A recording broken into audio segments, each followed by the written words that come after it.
Okay, now we're going to be demonstrating how to wrap up the SnuggleBumpkins.com AdaptiFIT swaddle blanket.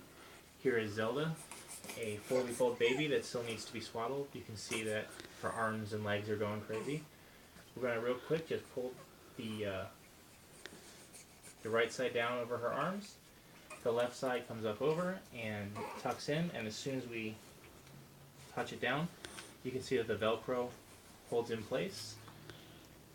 Exactly to the size of her, and you can see that she immediately calms down and is much more comfortable. Now we just pull this up. This particular baby likes to have her legs up, but if your baby likes to have the legs down, you can easily adapt it that way. You can see that none of the swaddle anxiety is there because the blanket holds itself shut as you go, so you can easily relax, do it at your own pace, and make sure you end up with the wrap that's exactly right for your child. There you go. Happy baby, perfectly swaddled.